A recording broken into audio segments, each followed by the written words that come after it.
Faleminderit i dashur Gazo që më përmende më në fund.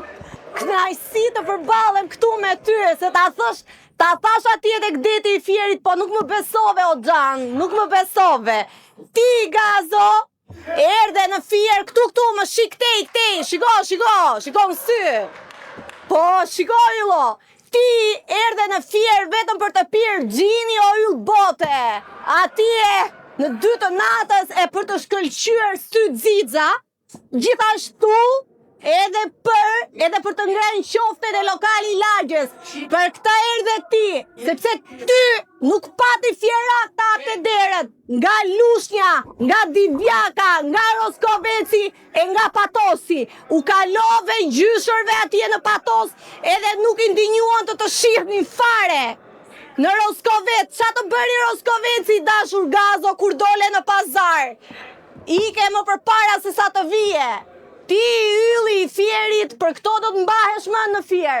Kanë kaluar kaq muaj nga zgjedhjet. S'ke shkuar atje tek ata pak demokrat që i dhanë ato vota për Gentin. Këtu duhet të ishte Genti me Zana Numanin, e jo ti ylli i Fierit.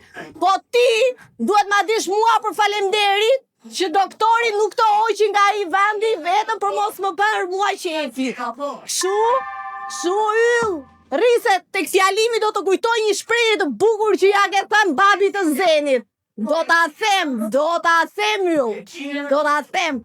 Po, ma ka mësuar ata që pihet i gjini, ajo është kategoria jote, se unë t'i njoh. Kategoria jote, o yll. Po ti je një njeri që vetëm për të përdredhur erdhe në Fier me atë trupin tënd si për tek domatesh. Kaq kisha unë, do të përball. Faleminderit, zonja. Ju lutem qetësi. Qetësi ju lutem. Zonja Josefina Topalli për procedurë. Zoti kryetari i parlamentit, pa dash të bën të reflektojnë, kur kam hyrë për herë të parë në parlament, Partia Socialiste është përfaqësuar nga Fatos Nano, Dritër Agolli, Profesor Servet Plumi, Namik Dokle e tjerë. Që të përfundojnë Partia Socialiste në parafolsit nuk e kisha imagjinu kur. Nuk mund ta kisha imagjinu kur. Tani, keq përdorimi që i bëni deputetëve për të firmosur ndryshime në ligjet që ju i keni fut sot në rendin e dis, i keni në kalendar dhe në program, është gjëja më rënd që mund të realizot nga një kryeministër. Sot keni fut në rënd të ditës atë që jo quni me një emër shumë të bukur, ligji për qeverisjen elektronike. Në fakt është ligj mafjet. Si që është një ligj i të mërshëm ndryshimet për kodin e procedurës penale, që është një ligj që mbron veten kur drejtësia të troket të gzyra jote. Në fakt, ligjvënësi i vërtet në këtë sallë dhe në anën e majtë është frika. Ju sot keni frikë. Ju sot keni frikë, prandaj ndryshoni ligjin për kodin për procedurën penale për t'i dhënë vetes si super imunitet. Ju sot keni frikë sepse ndryshoni ligjin për akshin për të justifikuar praktika korruptive të mëparshme duke menduar se ato do të bëhen të ligjme. Ju keni frikë sepse ju keni sjell propozimin për ligjin për portet dhe portilet që është një tjetër akt korrupsioni super mafios. Që kërkoni të justifikoni të gjithë praktikat super korruptive përmes amendimeve që ju po bëni sot. Dhe përveç këtyre keni amendime të tjera, qoftë për parqet e Duranës, që kërkoni edhe një herë se nuk keni ngopur akoma, që të merrni pa taksa, pa dogana, të gjithë klientelet tuaj. Kjo ortakëri me krimin në formën më mafioze është gjëja më e paimagjinueshme në një shtet që presupozohej që do të kishte transparencë, do që heq transparencën, që presupozohej se do të kishte garë, po ka zhduk konkurrencën. Në një shtet që prej 28 vitësh ka kryeministrin e ekzekutiv herë në pozitën e kryetarit të bashkisë, herë të qeverisë, por pushtetet e gjata të marra përmes procedurave fars elektorale, fillojnë dhe mendojnë se ato janë të përjetshëm. por koha ka tregu se kundërta ndodh. Ndaj dhe ligjvënësi vërtet sot është frika. Ju keni frikë, prandaj firmosni çdo gjë. Ju keni frikë dhe doni mbrojtje kur ato trokasin te dera. Nuk është drejtësia kur i një grup shteti. Përkundrazi, është kufizimi i pushtetit dhe ju këtë si koncept nuk e pranoni kur. Të përfundoj fjalën. Keni si popcorn këto. Zoti Gjin Gjoni, për procedurë. Jo, zoti Gjoni ka kërkuar para, madje duhet të kërkojë ndjes se ishte para tjerëve. Faleminderit zoti kryetar.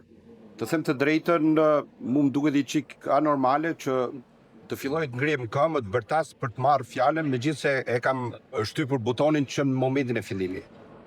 Ktu po interpretohet në lidhje me kushtetutën dhe po jepen aludime nga më të ndryshme.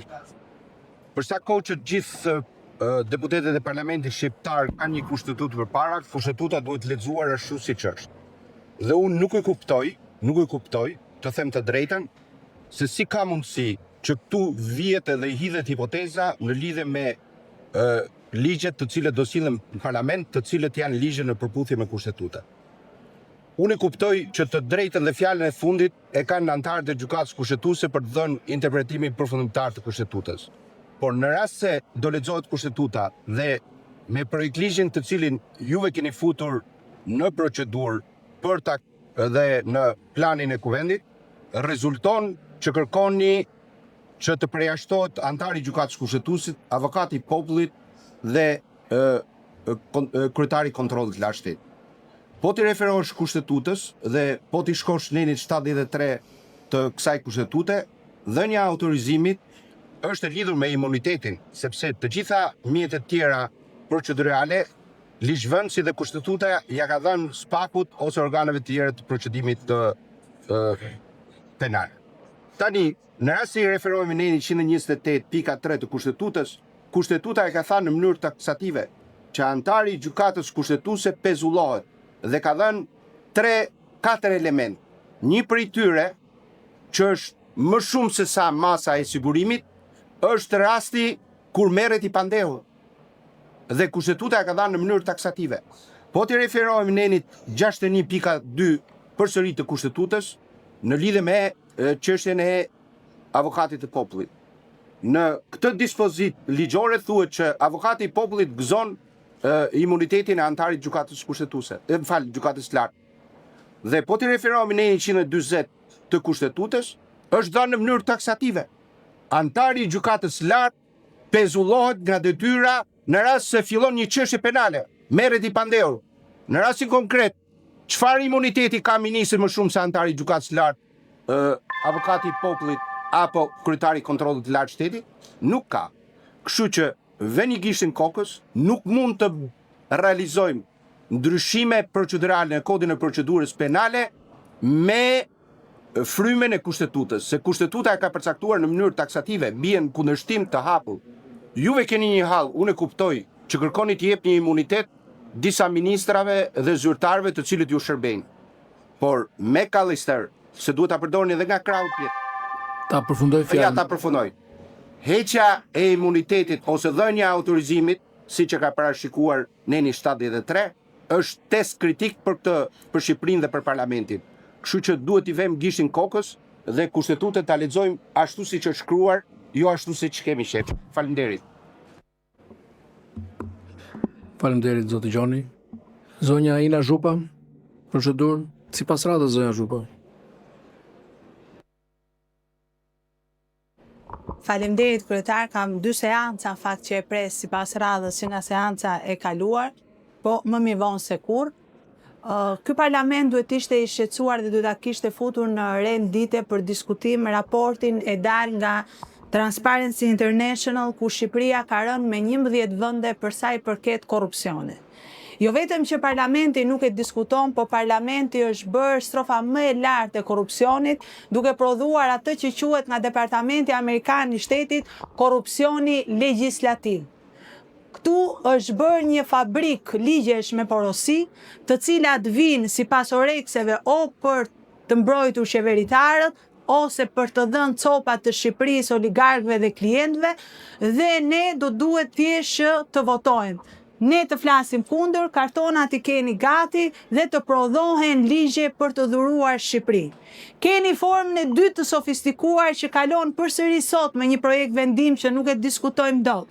Ta asaj që quhet korrupsioni politik, ku njerëzit që duhet të ushtronin detyrat kushtetuese në mënyrë të pavarur, 3 muaj mbasi kanë lënë mandatin kushtetues, votohen mbështeten nga majoranca, siç është rasti i ish-kryetares gjykatës kushtetuese Olta Zaçaj, e cila nga kryetare e gjykatës kushtetuese për 3 muaj votohet nga majoranca socialiste si antare e Këshillit Mbikëqyrës të Bankës Shqipërisë, për treguar në fakt atë që e kemi thënë gjithmonë, që siç po e mbështesni sot, ju ka mbështetur në çdo vendimarrje në gjykatën kushtetuese. Së treti keni atë korrupsionin penal, atë për të cilin ja u tha dje edhe McAllister që është testi kritik. Dhe testin kritik ju keni 2 muaj që e mbani në zyrtaret e kuvendit.